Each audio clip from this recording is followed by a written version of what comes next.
Here on the border of Cambodia and Thailand, and since the peace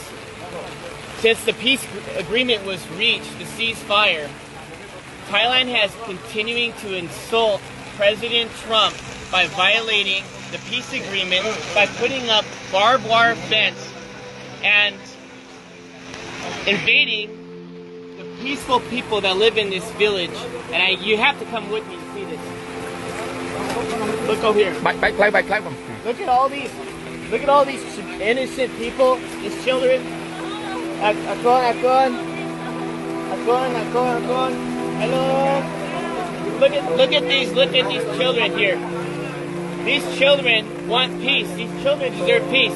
The Thai forces are saying that Cambodians are a threat. The Thai forces are saying that they feel the Thai forces did. Wait until President Trump sees it. Thailand, just wait. You think you're the boss? Wait till the President of the United States finds out exactly what happens on the board.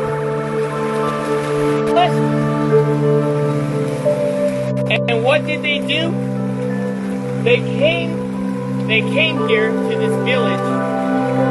They built this wall here, barbed wire fence entire, with guns facing downrange at these young, poor people that are just living outside in the rubbles.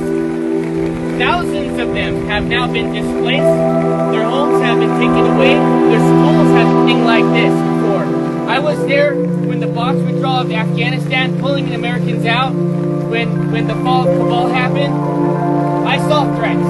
What you see here in Cambodia is not a threat. You see love, you see compassion, you see people, you see a community, you see a country that chooses peace before war. And what Thailand is doing right now is not just a violation of the Paris Peace Accords, it's a violation of President Trump's call to ceasefire. Since President Trump called ceasefire, the day after, Thailand invites Cambodian soldiers to come meet them at the border to shake hands and take a picture of them. What does the Thai forces do?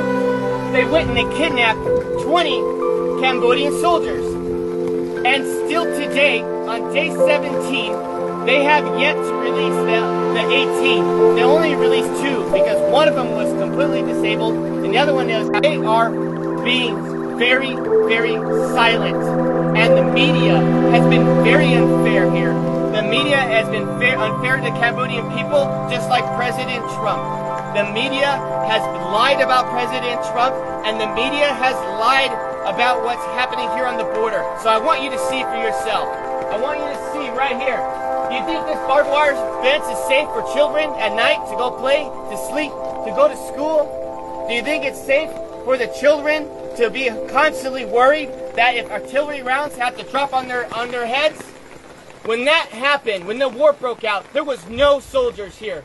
Not one soldier, because there was no threat here. Just honest farmers, just trying to make a living. And now what happens?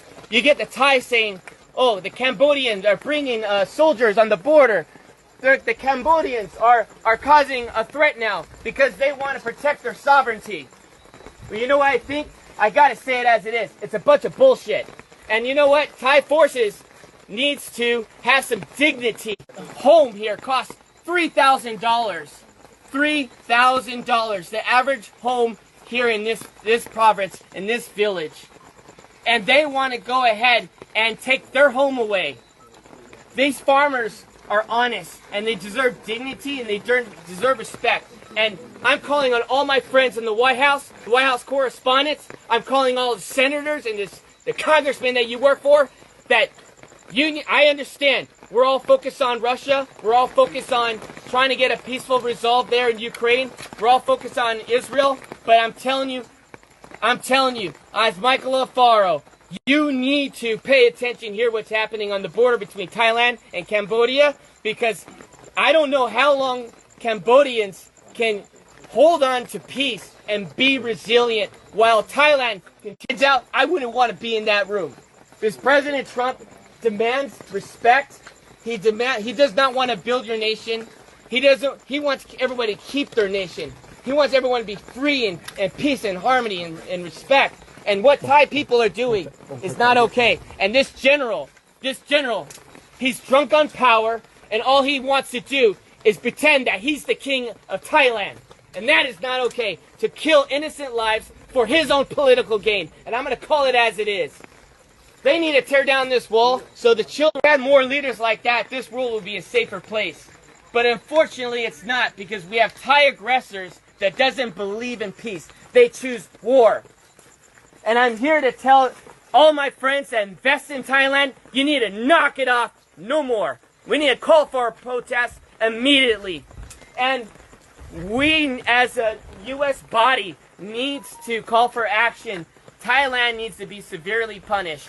I think the trade war should take a significant role as they continue to violate the Paris Peace Accords. They continue to violate President Trump's call to cease fire, and enough is enough. These children, hopefully, these children can find a way where they can sleep well tonight in this rain, where they can sleep well. Their homes are no longer homes.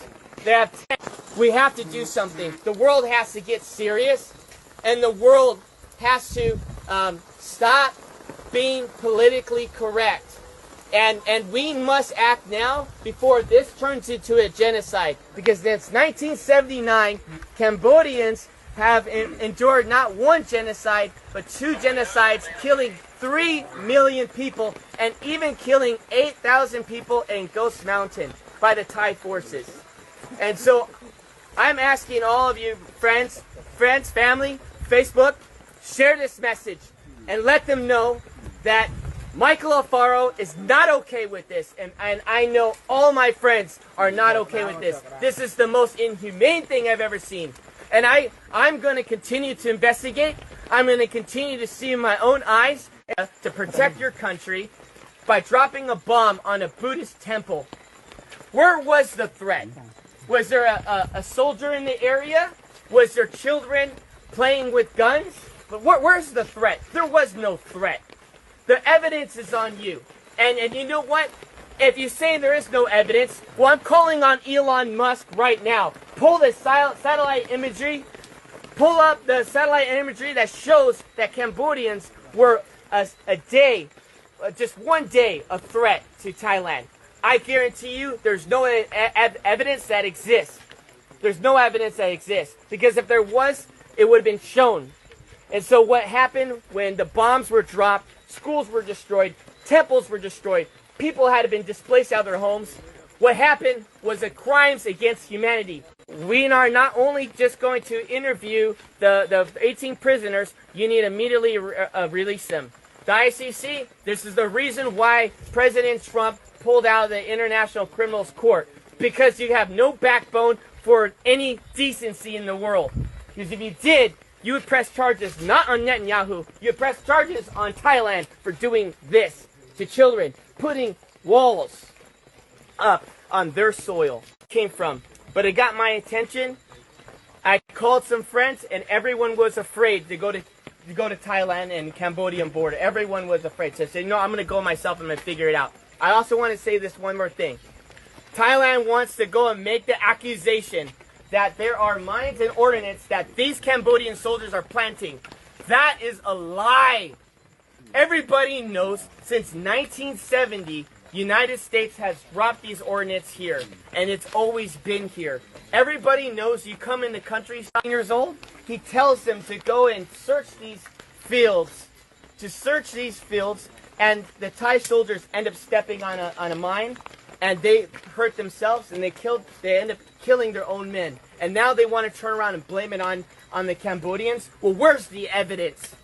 Look at the animals. All of you, there's cats in here. There's neighborhood cats. You were seeing it through the tires.